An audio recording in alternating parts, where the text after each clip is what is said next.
Steve Rosen, how are you, man? I'm doing great, Fran. Happy to be here, pal. Yeah, thank you for joining me. For those of you who don't know, Steve Rosen is a writer. He wrote for many years for Guitar World and Guitar Player, some other magazines, I'm sure, and then became a full-on author and wrote a bunch of books. So I want to dive right into that. So we're going to talk about the Eddie Van Halen book, but what other guitar players did you muster up the excitement to write books about? Well, just as a little bit of background, so I began writing. Uh, I've always tried to pinpoint sort of the moment I did start writing. I always thought it was sort of more in early '73, but I think I started writing, doing little stories here and there, probably mid '72. Um, Okay. uh, I began writing for Guitar Player magazine in '73. Jeff Beck was actually the first story I ever did for Guitar Wow. Player, and that became a cover story. Um, uh, one of my bucket list things was I want to write for Guitar Player magazine because back in the '70s, right, that was that was the only magazine that any guitar player wanted to be in, right? Right. We didn't have internet, we didn't have computers, there was no MTV, you couldn't look at podcasts. You wanted to find out about a guitar player, you read Guitar Player magazine. So in answer to your question, Fred, um, uh, the first book I ever wrote was on Jeff Beck, and I was writing for a Japanese publication called Player, which was the Japanese version of Guitar Player. I mean, it was all about gear and musicians were reading that magazine. And Jeff was a god in Japan. He always was from the beginning of his career to the very end. I mean, he was just he was huge over there. And they'd asked me, and this is about '76. You want to write a book on Jeff Beck? And I go, oh my God, I'd love to write a book on Jeff Beck. Jeff Beck was and still is my favorite guitar player. I think he's the greatest who ever lived. That being said, I think that Edward is the most influential guitar player who ever lived. And there's a distinction there. Not saying that Edward wasn't one of the greatest technicians and songwriters the whole time, but Edward, in terms of influencing people and guitar players and the world of guitar and the custom guitar world, I think Edward was sort of the biggest influence in the world as a guitar player. So I wrote that book on Jeff Beck, and then what followed were books on, and I can't remember my exact chronology here. I wrote a book on Free and Bad Company.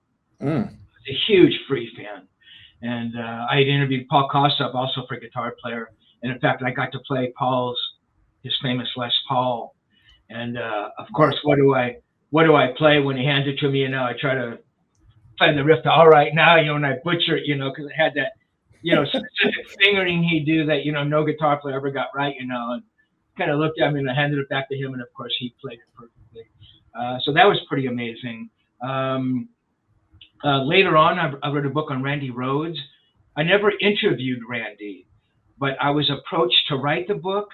And typically, I have a little bit of disdain, I don't know if that's a right word, about people who write books on subjects or musicians they've never met or interviewed. I'm not Sure. saying that right, there are some really good writers who have done those types of books, but if you've never met the person, you've never sat in a room with them or spoken to them, I don't know how you really get a real inner sense of them. That's just my feeling. So doing the Randy Rhoads book, I was a little reluctant because I had never interviewed him, but I was sort of talked into writing the book, and I'm glad I did. Wrote a book on Black Sabbath. Oh, wow.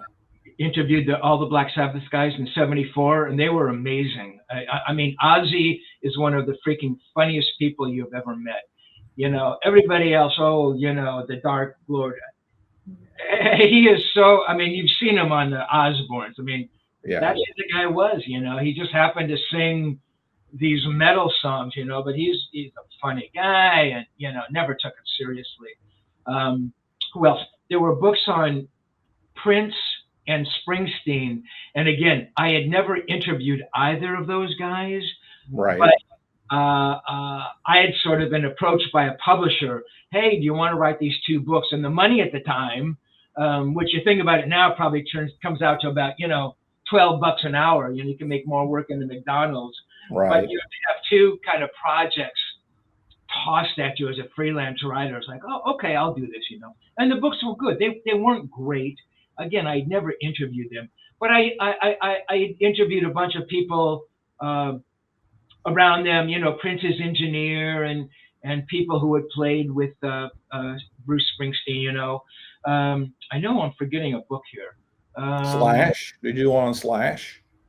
I've interviewed Slash many times. I never wrote a book about Slash. Right. I think that's about it. I actually wrote a children's book on rock, which is pretty fun. Hey, do you want to write a book on the history of music in 30 pages? Okay, Well, that seems easy, huh?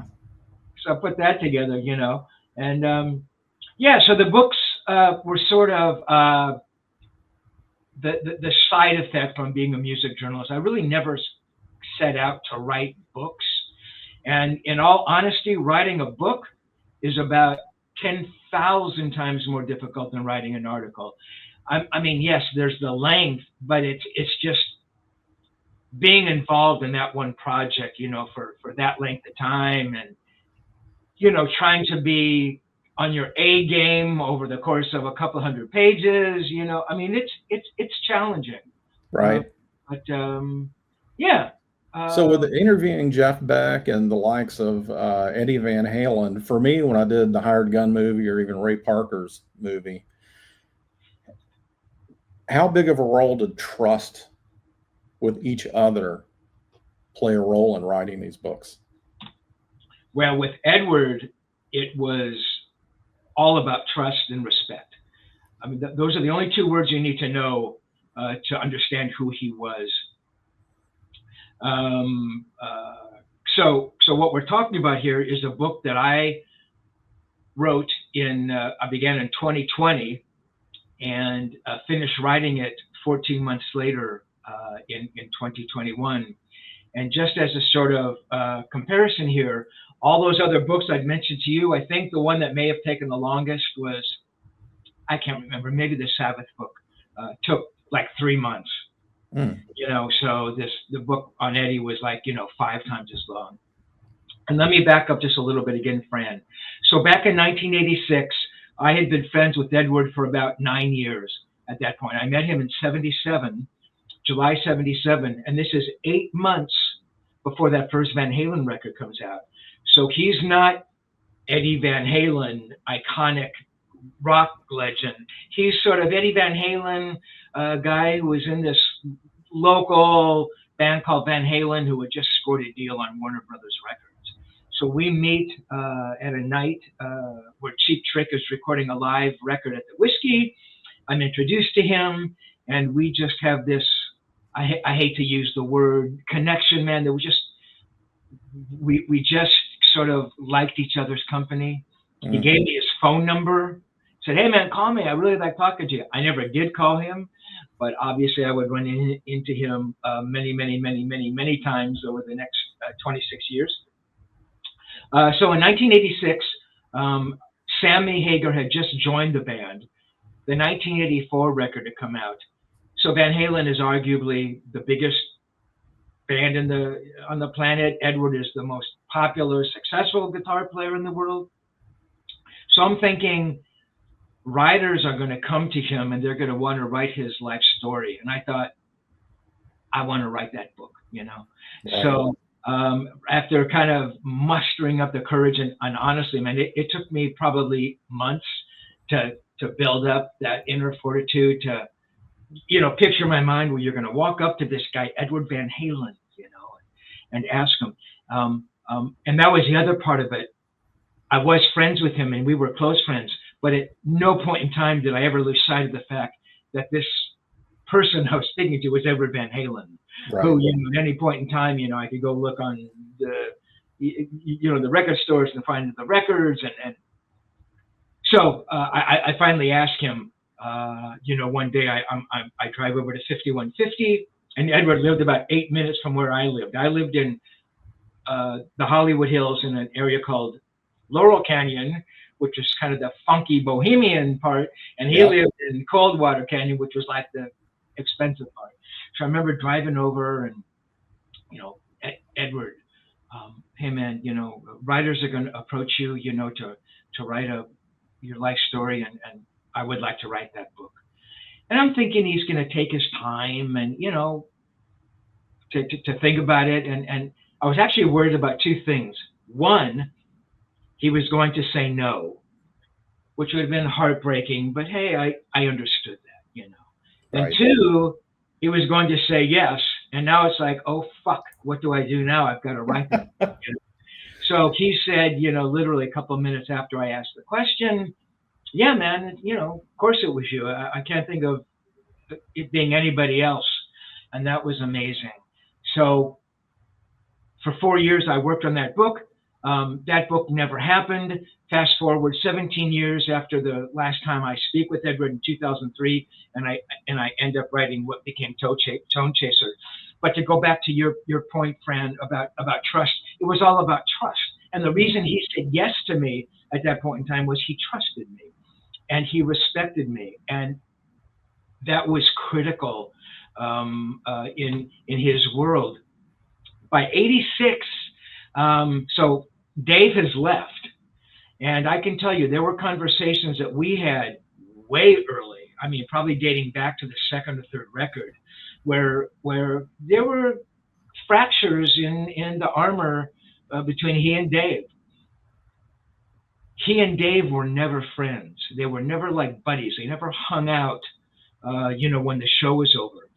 But I think more than that, I don't know that Edward had a lot of respect for Dave. Now, he loved Dave, and he would talk about what Dave brought to the band. Hey, man, the look of the band, and when I say the look, I mean kind of the way they dressed, right? The look of the videos, that whole persona.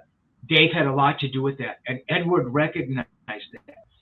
But in many other situations, on a more musical level, Edward felt that Dave disrespected him and the band, that when they should have been working on a record and Dave should have been there in pre-production, he was off climbing a mountain.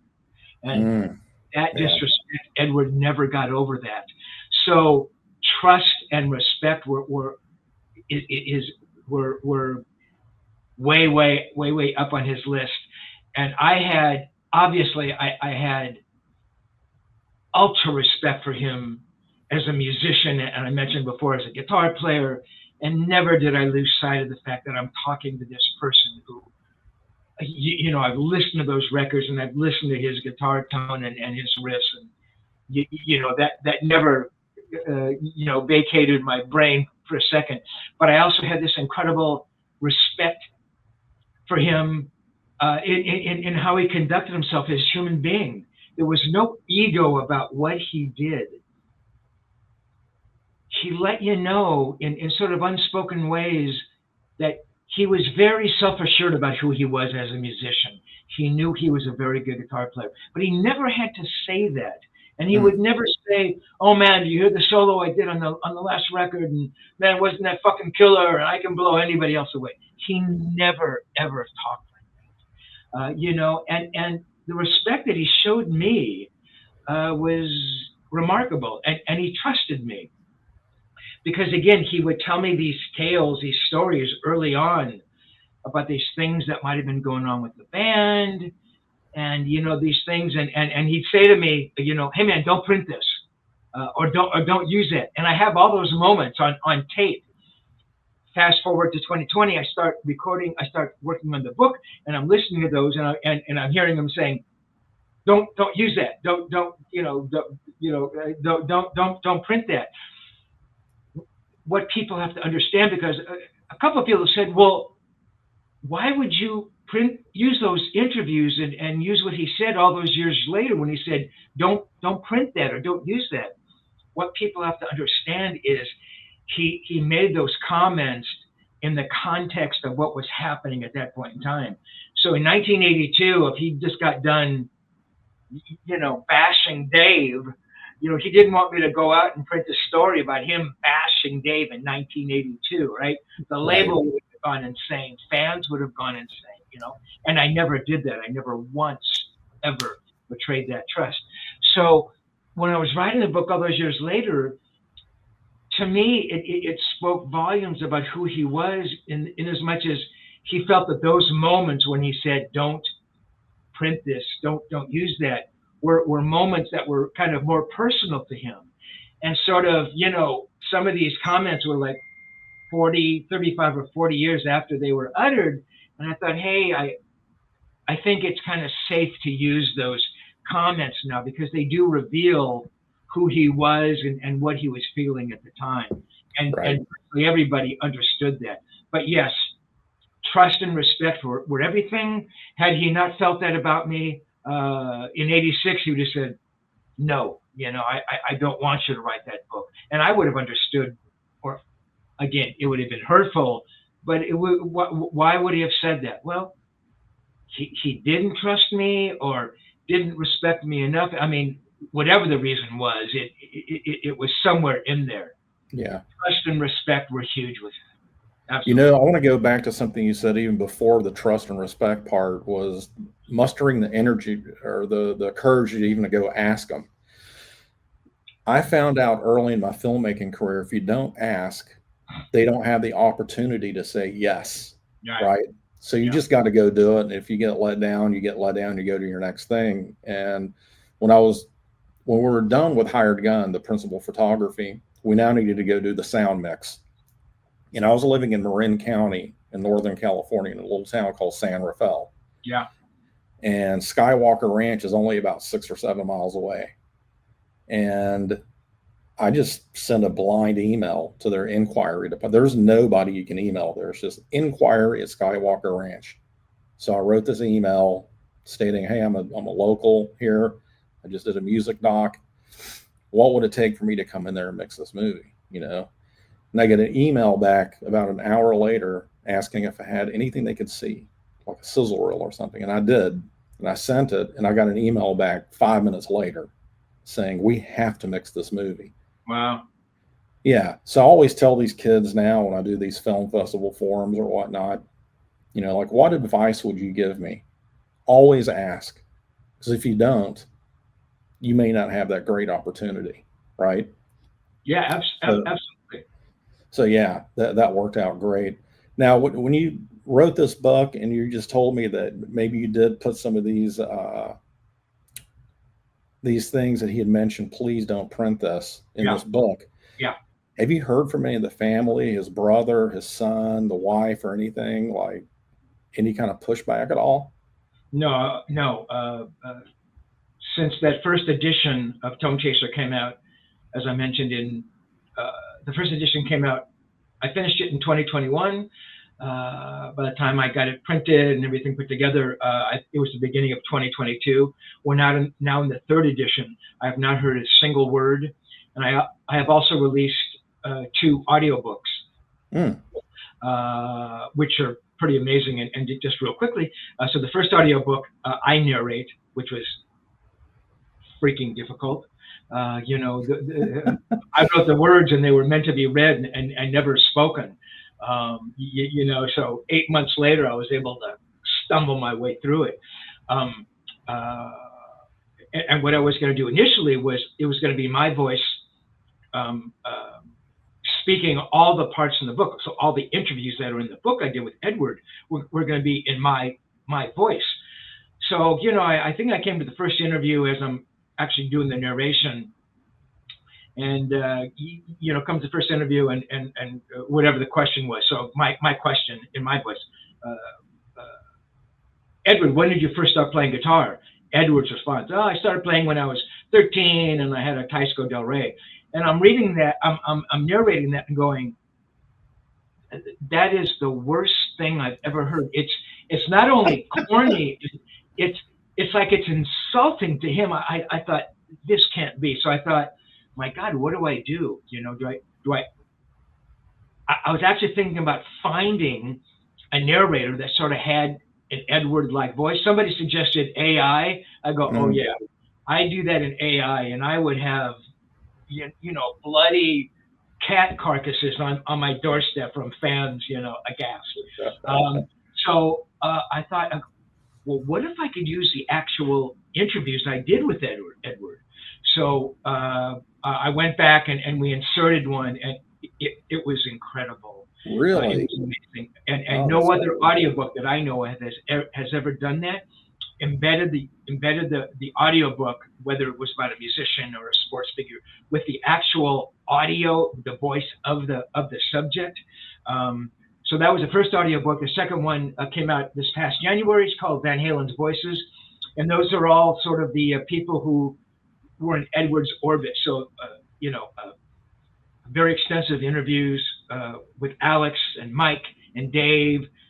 There's one with Sammy, a Mm. rare interview that Sammy did after joining Van Halen, because typically it was Edward and Sammy doing interviews. Gary Sharon, guys who were promoting some of the shows back in Pasadena where the band was from, boyhood friends. But in answer to your question, friend, no, I've never heard a word. So Alex, several months ago, comes out with his book, Brothers. Yep. And I had a very good relationship with Alex. We weren't friends, but I'd run into him enough times. He only lived a few minutes from Edward. In fact, he lived between Edward and me, up on a street called Mulholland. Pretty famous street that you've seen in a lot of movies. Anyway, Right. right. So he was over at Edwards a lot. So I'd be over at Edwards, and Al would be there. Alex would be there, and it was very friendly. And Alex made you really understand that he was the big brother, and don't fuck with my younger brother. I mean, he was really protective of Edward, and I think he sensed in me, and I would hope that it spilled over into a trust kind of a thing, that I loved Edward, as much as I could. Not being a blood relative, and I would never hurt him in any way. Obviously not physically, because Ed would have kicked the shit out of me. But I mean, writing something by, stealing a guitar, insulting Valerie. I mean, I wasn't capable of doing it, and I think that Alex sensed that. Fast forward to '95. By then, the relationship with Edward had it had changed, and I don't want to give the book away because it's much more intriguing in the book. There's a day of interviews that are being held up at 5150. I hadn't seen Edward for a very long time. I go in and I'm talking to him. Alex is in the room. That's when Van Halen was going to go do they were going to open for Bon Jovi in Europe. Van Halen, I mean, they were successful in Europe, nothing like they were over here. But Bon Jovi were huge, so they were going to go open for open for Bon Jovi. And Alex is sort of standing in the background, and we're talking about this tour, and he says to me, "Oh, well, Bon Jovi thinks, we're going out with them so they can legitimize us. We're legitimizing them. They're just nothing but a hair band, Wow. And it was a very honest comment, Yeah. And so I printed it. And I think it was used in a German magazine. Fast forward a little bit later, Edward says, "Oh man, you printed that comment that Alex had." And this is after hanging out with Edward and having him tell me many times, "Don't print this," and holding those secrets inside. There's one little bit that I thought was so innocuous. She said, "Oh man, Alex fucking hates you, man. He's pissed that you used that quote." I go, "Wow, man, I'm sorry. I had no idea." Fast forward, so Alex's book comes out. I think, well, Alex's memory of me is by using that one Bon Jovi comment, and he's going to blast me in his book. It was just the opposite. He references me by name 3 times. He never mentions the name of the book, but he excerpts my interviews 3 times. Uses my name 3 times and uses about 10 excerpts from my various interviews. So all I can think of, well, if he's mad, he's not mad enough to avoid using any of my interviews. I mean, he recognizes that, hey, good, bad, or indifferent, I was there. I knew his brother for all those years, and these are legit, historical references that he's using. So other than that, no, I've never heard from any of them. I'm surprised that he didn't reach out to you. This is Alex I'm talking about. Yeah. To grab your audio tape so he could reference that for his book. Man, I thought about that. I would have given him, because I had, I'm like the lowest tech guy. I'm, the fact that I could click on your link and make it here with you is like, God bless everybody. So I have a buddy in Australia, Adam Roach, who does all of that for me. He put all the audio together for the book, and he cleans it. He does all that. I mean, I had it there, man, in a file. I would have sent it to him. I would have sent him every interview from the second one. I mean, I did this extraordinary interview with him. I know that he had never done an interview that long. This is 86, when I was working on the book with Edward, and he sat down with me over the course of 2, could have been 3 days.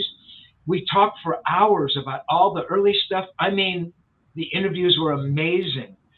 Stuff that honestly, maybe he didn't even remember for his book. I would have given him all of that. Right. And even going a step further, Fran, I thought, well, look, Wolfgang has carved out his own career. He is an extraordinarily talented individual, man. Talk about Van Halen blood flowing through his veins. I always entertain this dream of somehow connecting with Wolfgang. And I've gone through publicists and people kind of know him, and and maybe he thinks, hey, well, I heard about that book, or I've seen it and I've read a couple pages and I think it's terrible. But this guy, Steve Rosen, did know my dad for 26 years, and maybe he can tell me something about my dad. It's as if you ran into someone who knew your parents, or, it's like, wouldn't you want to know what they had to say, whether you like this person or not? Anyway, that's always been my thing. I really think I could bring some insights into his father. I mean, obviously I knew him before he did, or he was aware of who his father was, right? So, but so that's never happened. But maybe. So. What did you think when you saw and heard? Well, you put that in the video for Distance, right? That showed all these early clips of his young childhood. Yeah. What raced through your memory when you saw that and you heard the song? I mean, it's an incredible song. Yeah, man, it's a great song. I thought, wow, that's pretty amazing. Obviously, this connection that they had was, extraordinary. And Wolfgang's birth, I believe, and maybe it's a wrong word, was sort of the rebirth of Edward Van Halen. I think it made him realize what was important, and he had sort of gotten into some dark places. Our relationship ended in 2003. In 2004, you see all of those horrific photos of him with the samurai bun and the teeth that are black, and he looks gaunt, and the clothes, Wolf's presence in his life, I think, was critical. And in fact, I believe Wolf was 11 at the time. I can't remember the exact year, but it was one of the final conversations I had with Edward. He talks about Wolf, and I believe it's maybe the first time that he ever talked about his son kind of being this musician, way before Wolf became more serious about instruments. Edward told me about how he had taught Wolf how to play drums in 3 minutes, and it's like, well, anybody else telling you that, any other parent telling you about their child, it's like, there's no way. Edward Van Halen talking about his son, you believed it. But yeah, I thought it was a fantastic video. Yeah, selfishly, I thought, my God, he really thinks about his dad and misses his dad so much. Maybe we could connect on some level. I don't know. That was wishful thinking, but Right. extraordinarily talented. And I know that he went through a lot of uh, unfair grief and criticism from people. People can be so exceedingly cruel, and I believe it comes from just absolute jealousy. Because if they were standing in the same room with him, they would be, oh my God, Wolf, you know, Totally. and they say don't read your own press. I tend not to, and not that I have tons of press out there, but there was a couple comments. There's a site called Reddit. I don't know if you ever checked out Reddit. My God, Oh, yeah. those people are vipers and assassins. And I mean, I know those people sit around all day and go, who can we carve up today? And they carve up each other. Some guy will make a comment that seems innocuous, and the last person will say, "You stupid dickhead!" What So they destroy each other. They eat each other. Yeah. Exactly, man. Eat your young. And a couple of them, a couple of comments were there. Who's this Steve Rosen? He didn't know Edward Van Halen, and what right does he have? And Rosen, he was only out to make a buck and this and that. It's like, and you can't respond on any level, because even if you respond in a very nice, hey man, I started the book before Edward passed away, and if you think that you write a book to make money, go ahead and write a book and see what it does for you, But I mean, Right. all it would do is bring out more, fandom from these people. It's funny you say that, because when Wolfie started his career and put that record out, man, so many people tried to eat him alive, but he came back with some really snarky, funny, assassin, throwbacks, and that was his way, I think, of coping with all that, Yeah. Like, and especially after the tragedy of his father passing and how close he was with him, Yeah, absolutely. Yeah. With Wolf, it was, fuck you, I'm going to kick your ass if I see it, Yeah. Which is great, And finally, people realize, they have to sing all the videos of him playing and all this stuff that, if there were any skeptics out there at all. Dude, I saw him here in Oklahoma at the Paycom Center, which is a huge arena, and he was warming up Creed and Three Doors Down. And I got to tell you, man, his execution on the guitar and vocals were mind blowing. Yeah. Like, he is so talented. Yeah. Really. Yeah. Let's get back to talk. Let's talk about the word tone. The name of the book is Tonechasers. Yeah. A lot of people, especially young guitarists, think they can just go to Guitar Center and buy an amp that Eddie Van Halen had, one of the fake, Frankenstein guitars, and they're going to get that sound. But when I interview guitar players at any level, the gear doesn't make the tone. It's their hands. Yeah, absolutely. Talk to me about that. Educate some of these young guitar players. Right. So first, let me tell you how the word Tonechaser came about for the book. So I start writing, and I didn't have a title, and I messed around with a couple titles. Blood, Frets and Tears was one. And I thought, it sounds like a country song or something, Yeah. And then I tried to be poetic about a life was his, like people. Yeah. So we're talking, and I think it was maybe the last time we spoke, and it was a phone conversation, and I don't know how it came up, and he said, man, he goes, I'm a tone chaser, I'm always, chasing after that elusive sound. And I'm not paraphrasing exactly, it's pretty close. And as soon as I heard that, I go, oh my God, that's the title. And all those years and all the tens of thousands of words we exchanged, I never, ever heard him describe himself as a tone chaser. And in all of the hundreds and hundreds and hundreds of interviews I've done with guitar players, I'd never heard one guitar player describe himself as a tone chaser. You know, they might say, "Hey man, I'm you know, yeah, I got a couple new pedals and this is great. You know, my tone is killer. You know, it'd be a more practical kind of Right. you know, definition. But none of them describe themselves as tone chasers. So I knew then and there that was the title of the book. And now I'm not saying I came up with that word. I didn't, obviously.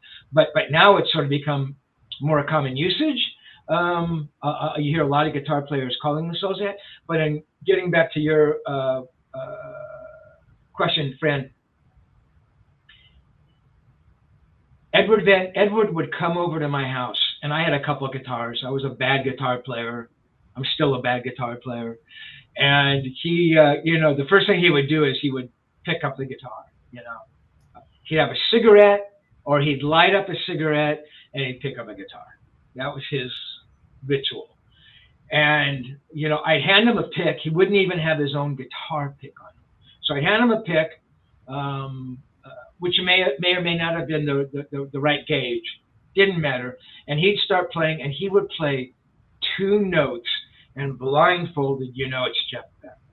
I'm sorry, you know it's Edward Van Halen. Yeah, I have Jeff Beck on my head, right? And you think of those guitar players, you talk about it being in the hands.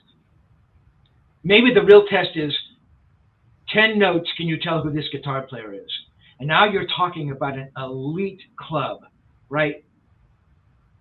Jeff Beck, Edward, Ritchie Blackmore, Jimmy Page, probably, Clapton, back in the day with the finger vibrato, his solo career, I don't know. But I mean, David Gilmour, it's all in the hands, and that comes from just, you know, putting in the 10,000 hours Right. Of practice. And he practiced relentlessly. And I'll tell you, those guitars he built, yeah, they became famous because he was Edward Van Halen. But anybody else could have built those same guitars, some kid in a garage, same pickup, same whammy bar configuration. They played like shit. I mean, they were not great playing guitars. They don't play anywhere near as well as more modern guitars. You know, I mean, the action was pretty high. Look, for me, I played those guitars. I played the Bumblebee guitar, and I played the Frankenstrat. You know, and for me, and again, I wasn't a good guitar player, but I put my hands on enough guitars to know that this is not an easy guitar to play. So his style grows up around that guitar. So it's not like the guitar was this incredibly great sounding guitar. And you think about the amps he was using, and yes, he had this great Marshall head.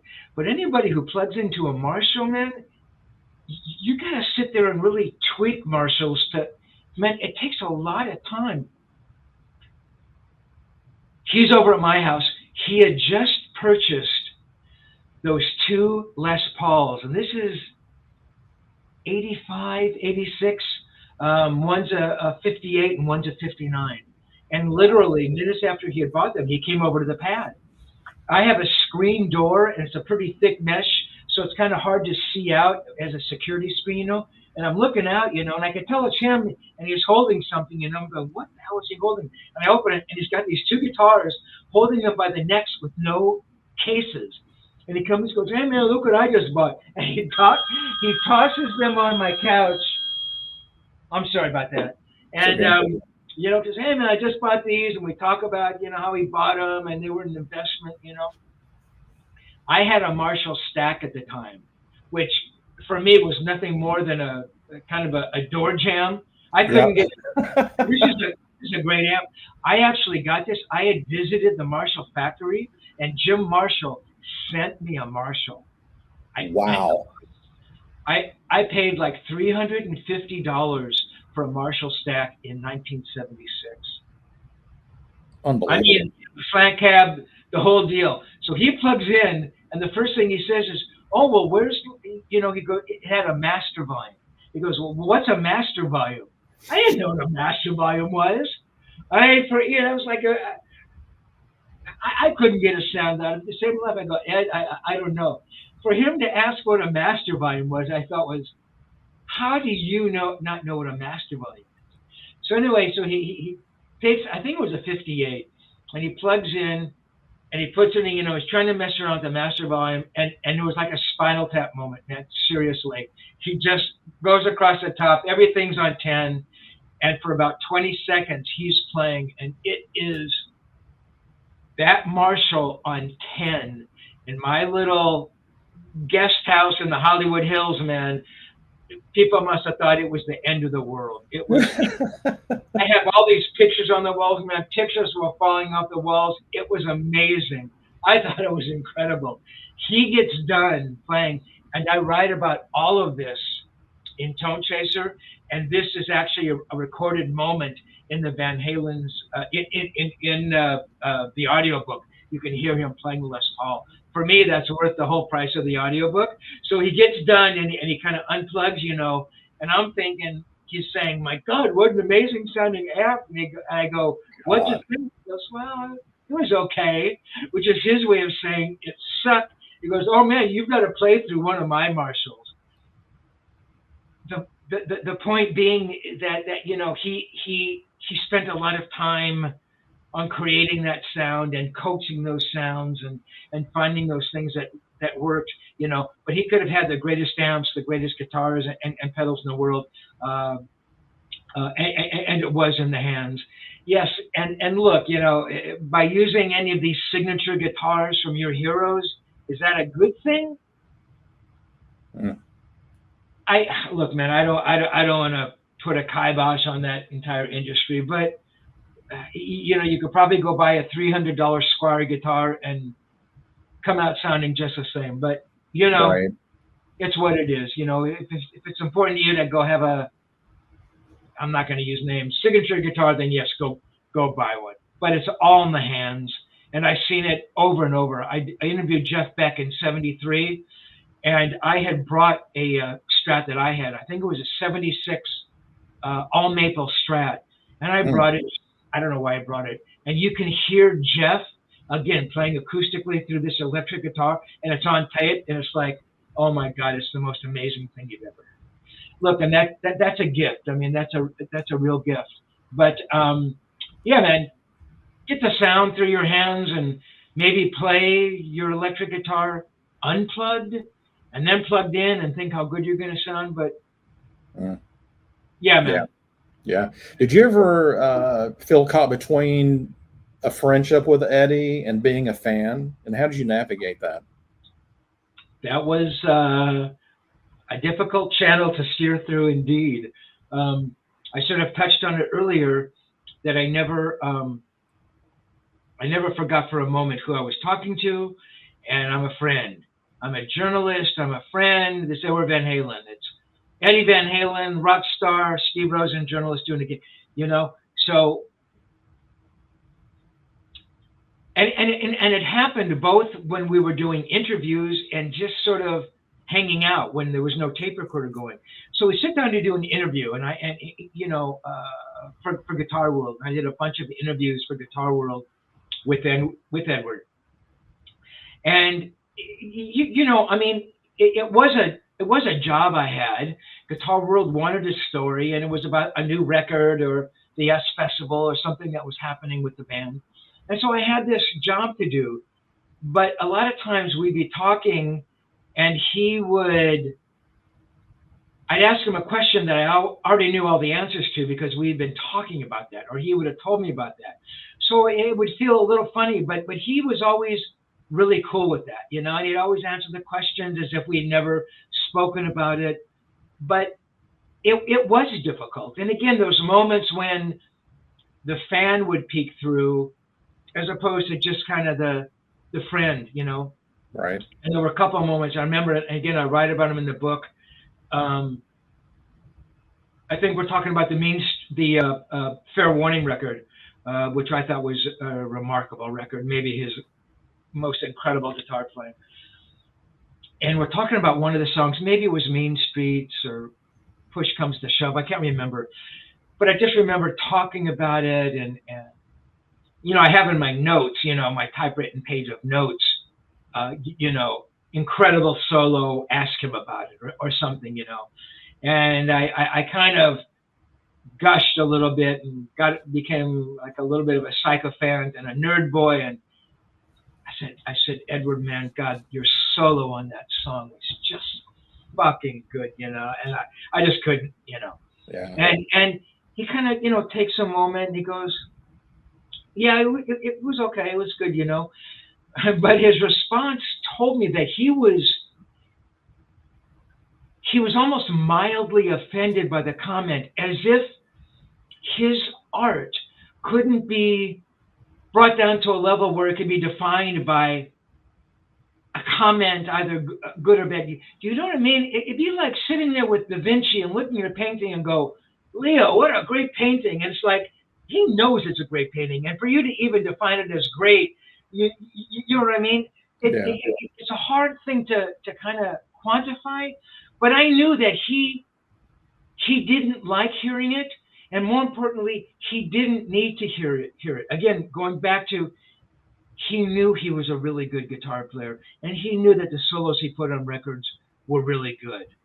And the fact that I kind of gushed about it, I think he was a little insulted. There was another moment when he was talking about a song, and I wish I could remember the song, and it's in the book. Excuse me. And it's a great moment because this shows this other side of him, this sort of little more human, fragile side. And we're talking about a song, and somehow he said the solo or the song itself. He goes, yeah, man, I think it came out really good. You know, it was really neat. And Edward's use of the word neat meant it's as good as I could do. You know, this is it for me, you know, right? And again, thinking, don't go overboard, because my response would have been the same. Oh my God, neat. It was unreal, you know. But I thought, he doesn't like that. Don't go there.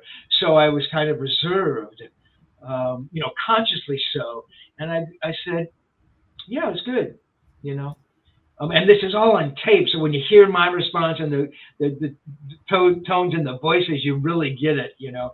And he kind of goes, well, I thought it was good, you know. Didn't you think it was good? And I go, Ed, yeah, it was amazing. So the fact that I didn't respond in that fashion, again, goes back to that respect thing, that he respected me enough that he cared about my comments or my, you know, critiques about something enough, which is always remarkable to me. You know, so he was a complex guy, you know, and trying to, as you very aptly put it, Fran, you know, navigate those waters was difficult at times. And sometimes I got it wrong. And without ever meaning to, I said something that may have been disrespectful, or, you know, or I didn't understand the mood he was in, though I usually really got it. You know, but I think maybe, isn't that what friends do? You try to understand where somebody is and comfort them or make them feel better about something, or, you know, at least I think so. You know, so. Oh, totally. Right. And on the other side of that, he always made me feel that way. You know, there's times that I'd come in and not wanting to, you know, put my burdens on him because he had so much going on in his life. But, you know, I feel blue about something, or something happened, you know, some girlfriend dumped me or something, you know. Go, hey, man, it's okay, you know, just go play some music or something. I mean, he was always great, you know, reciprocating all of those feelings. Right. Is there anything that you didn't ask him that you wish you would have all these years later? Oh, man, that's such a good question. There's so much. I could fill another book. Oh, God, I tell you, and I write about this in Tonechaser. So it's 86. He said, yes, you can write my authorized biography. I start interviewing people. I interviewed Edward, God, by then, I don't know, man, half a dozen times. I had a lot of stuff on tape, but it was mainly musical related interviews. We talked about guitars and, you know, maybe songwriting and amps, and it was more geared towards that.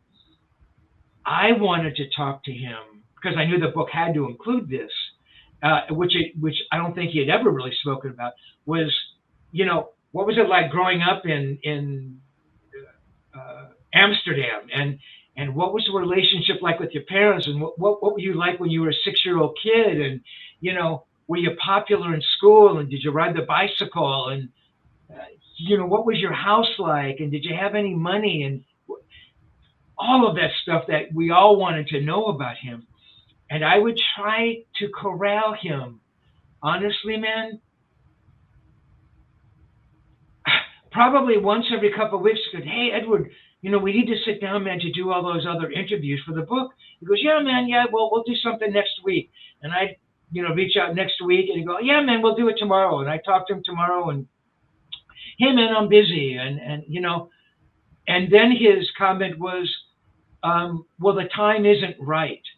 You know, I go, well, okay. And then he'd say, well, you know, if the book comes out now, or if I sit down now, what about the next album? That won't be in the book.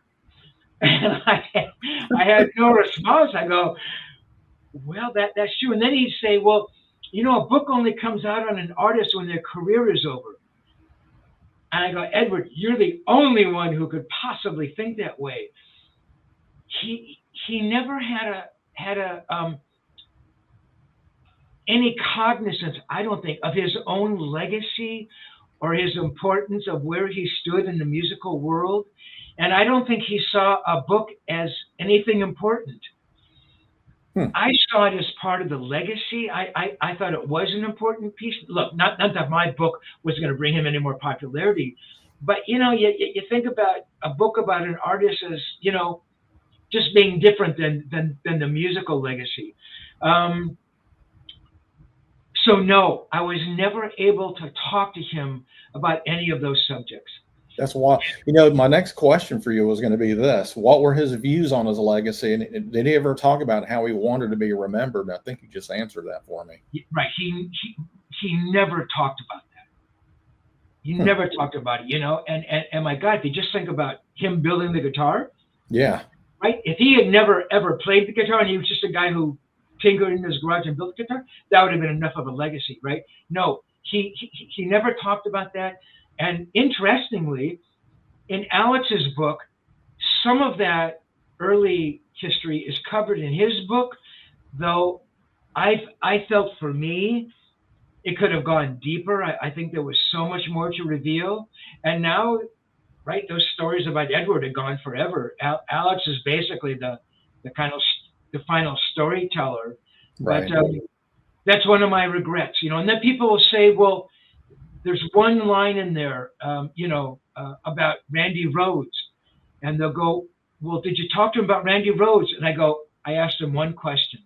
And, you know, he commented that, yeah, Randy was okay. And, you know, Randy admitted that, you know, he copied me, or I forget the exact words, you know. Right. But how much do I wish I had talked to him more about Randy Rhoads? And we talked a little bit about Eric Clapton and Jeff Beck. But, you know, what about Ritchie Blackmore and Leslie West and Paul Kossoff? And, you know, back in the day, he did all these covers from all these bands. And Billy Gibbons, I introduced him to Billy Gibbons, which is an amazing story in and of itself. But all these guitar players I wanted to talk to him about, you know. And well, who was his guitar heroes? What made him want to pick up the guitar? Who turned him on? You know, I think early on, I think it may have been Clapton and Cream. Really early on, it was like he was into the British Invasion. So I mean, I know that he loved the Dave Clark Five. I'm guessing maybe, you know, maybe he heard the Yardbirds back then, maybe the Animals, but he heard that stuff. And I think that made him want to pick up the guitar. So early on, right, he was his dad his dad came from a jazz/classical background. So I think his parents wanted him to be more of a classical musician. He learned piano, which he ultimately discarded. You know, wasn't rock and roll enough for him. But I think initially, I think the seed was planted there. And I think once he heard, you know, the Dave Clark Five, those kinds of bands, early on it was Cream.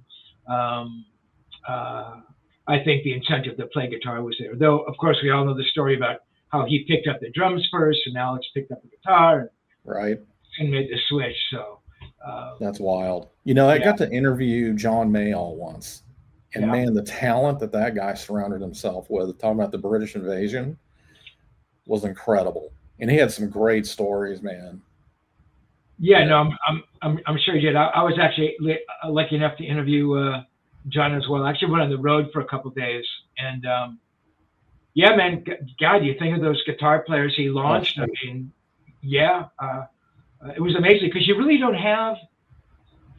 I mean, I don't know if you have the American sort of equivalent where guys went in and out of a band and they could sort of, make their bones as it were. I mean, it's pretty amazing that he did that, and uh, besides John, it was oh God, the other early R&B guy, Ginger Baker, and I think Jack Bruce played in his band. I'm sorry, man, I'm no, amnesia. good. But there was another one, so those British guys, uh, yeah, all had these outlets. It seemed like they could play, and work with these bands with more established artists. Um, yeah, Mail, amazing. He just passed away a little while ago, I think, right? Yeah, he did. Yeah. Yeah, I think we may have been the last pit. I'm doing we just wrapped up a documentary not long ago called "In the Reeds," and it's about how the blues or the harmonica influenced the blues and it bled into the British invasion and moved its way here and just kind of it's in the DNA of everything, man. Yeah, yeah, yeah, You yeah. know. He actually lived up the street from where I lived in Laurel Canyon. Yeah. Yeah, this really beautiful house. His house burned down, and everything he had in it was burned, Oh my gone. I God. mean, Yeah, we interviewed him in Woodland Hills. He was living at the time. yeah, I think he Yeah. after the house burned down, I think he may have moved out. Uh, I don't think he ever rebuilt. So, Yeah. uh, Did you did were you in contact with Edward when he got sick with the cancer? um, so I think he was actually diagnosed with cancer in 2000. By then, our kind of relationship had splintered. And Mm, again, I don't want to give the ending away. It's more interesting, insightful in the right. book. But no, I wasn't. But one of the last conversations we had, um, we were talking, and it may have been the same conversation where he referred to himself as a Tonechaser. I can't exactly remember, but we were talking, and Valerie came up, and it was around that point I think that they were having troubles in the marriage, and he made a comment of, well, uh, cancer begins at home, and I thought he was referring to the cancer between them or the cancer in a relationship. Mm, And only later, when I looked at that, I think when I was writing the book, and I understood that he was sick by 2000. I go, oh my God, he was talking about his cancer. I had no idea. I mean, and if he was referring to his cancer, I was oblivious to it. And even if he had brought it up about himself, I don't know if I would have even brought it up. Oh, Edward, I'm so sorry. By then it was, again, the relationship was such that me having made that kind of a comment may have sounded hollow or something. But no, he never did. This is my theory only. And again, I write about it in the book. By the early 90s, Edward, I felt, was changing. That person that I knew, this person who had so much respect for me and trusted me, and for whom I had massive respect and trust, this person was changing. He was becoming more isolated. He was just turning into a person, honestly, that I didn't know. And look, I'm not a doctor. I am not a psychologist or psychiatrist.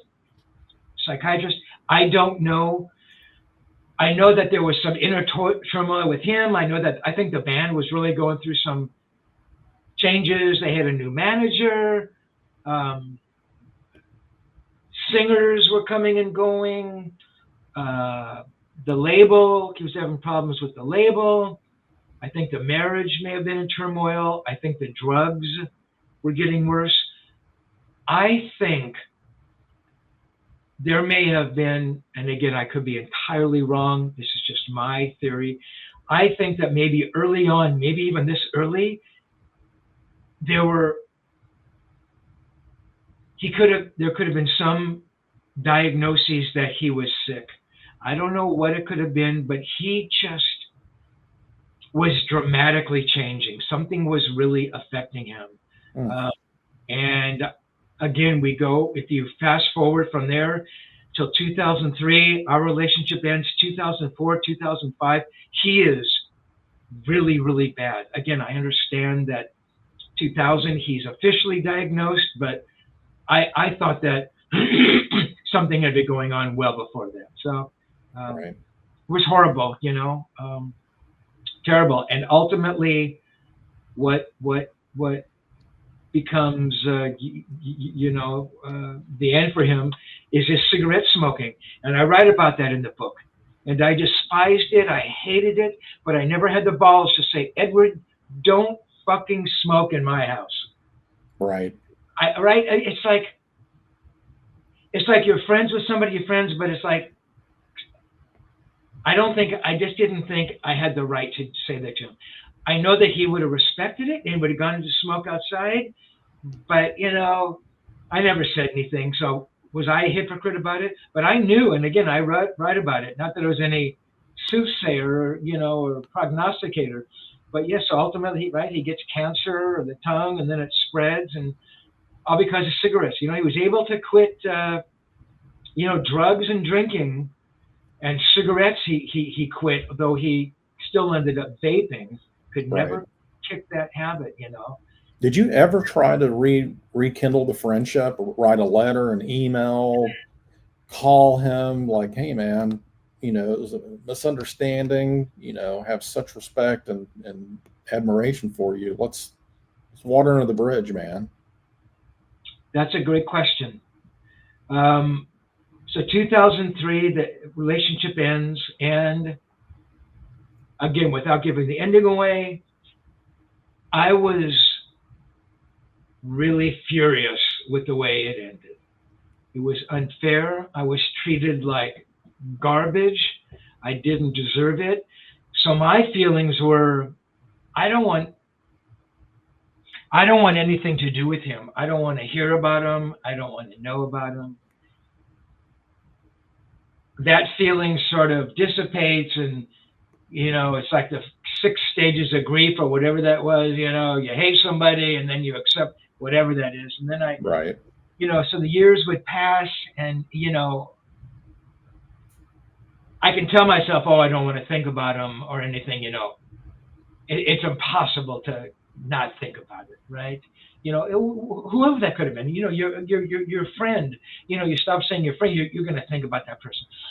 So years go by, and yes, I thought about him, and I hear about the reunion, and the album comes out, and, of course I listened to the record, and, more years go by, and I consciously remembered thinking, I cannot let this pass the way it is. At the very least, I have to know that I tried, that I wanted to reach out. And I hate this word.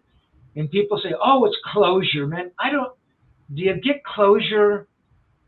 Do you really, really ever find closure on something? I mean, I don't know. I mean, maybe that hollow feeling, it gets filled a little bit. So I don't think it was about closure. It was just like, I just can't let this go on like this. So I had his phone number from way back in the day. And again, this took weeks and weeks and weeks to think, oh my God, I'm going to call him. He's going to pick up the phone and say, fuck you. I hate you. It's like, and could I deal with that, and so I finally dialed the number, and number disconnected. Oh man. Oh, hellish. Hellish. A couple more years go by, and I don't know if Edward ever had an email. I don't think he ever did anything online. He certainly didn't have his own Facebook. I mean, obviously he had fan Right. Facebook pages, right? But I had the email for Janie. I think she was a girlfriend at the time. I don't know if they were married when I reached out. And again, it's hard for me to remember the exact chronology. And I reached out, and was probably around either Christmas or his birthday in January. I thought, you know what, I'm going to reach out and wish him Merry Christmas. Hi, Edward, this is Steve, and just wanted to wish you a Merry Christmas. And I miss you, man, and I hope you're doing great.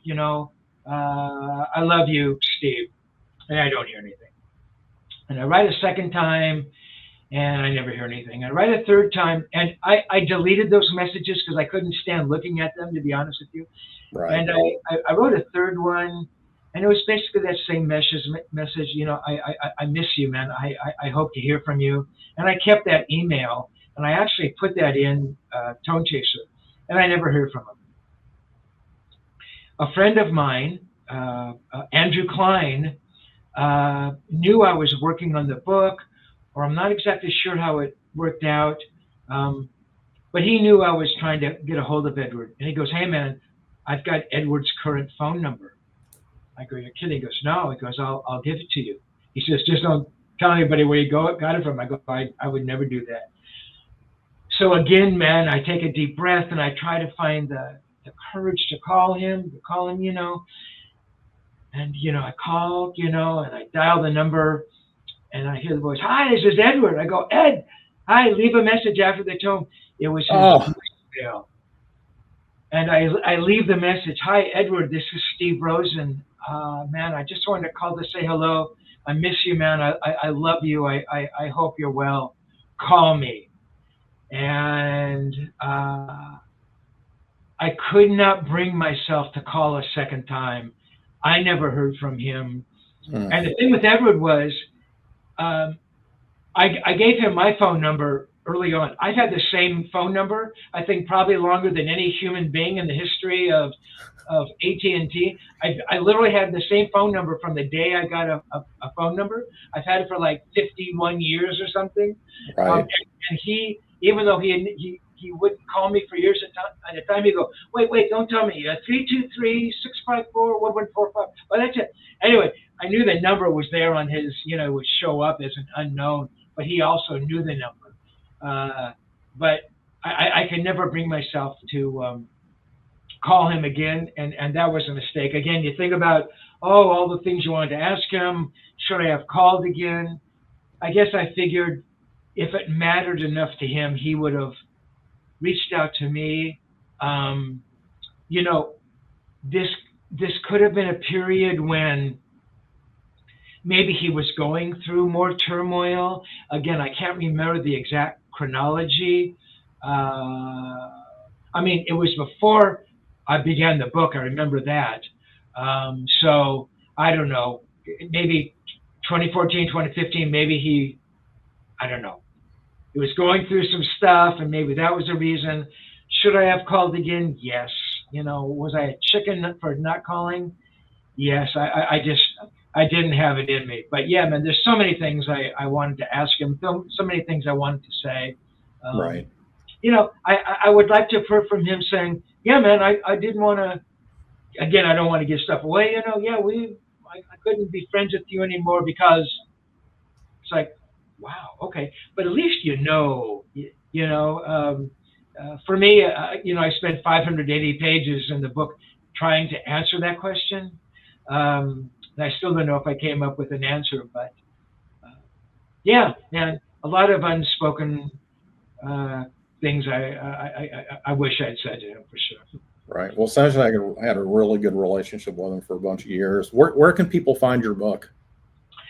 So you can find Tonechaser on my website, pretty simple, tonechaserbook.com. Okay. One word. You can find me on Amazon. Just type in Tonechaser on Amazon, you'll find me. I'm on eBay and Reverb. So if you're over on Reverb, you know, you're buying a Van Halen guitar, you want to pick up a book, you can find it there. And I'm also on Etsy. So if you're buying a purse or something, you know, and you want to put a book in the purse, you can find it there. And yeah, I'm actually on a couple of sites. I'm on a book soup, which is this amazing bookstore from Hollywood, right? I've been there before. Yeah, I did a reading there. It's a fantastic bookstore, which is right there on the Sunset Strip, just down the street from the Whiskey where Van Halen played. And I'm also actually just got up on Sweetwater. So if you're buying some gear, go type in Tonechaser, and you can buy a Tonechaser on the Sweetwater. So a few places. You guys should go check it out. And if you want to get the audiobook, you can also get the audiobook through the audiobooks on my website, tonechaserbook.com. And you guys will really love the audiobook. So if you don't read, you should really check out the audiobooks just to hear this just to hear Edward's voice dating back to 1978. I mean, pretty special stuff. That is really cool. Well, I can't wait to pick up the book, and I'm going to get the audiobook as well. But nice. Yeah. Well, thank you so much for being on with me, Steve. I really appreciate it. Such great insight on Ed. Very happy to be here, Fran. I appreciate your questions, man. Of course, man. Very cool. Good talking to you, buddy. See you, everybody. Bye. Bye.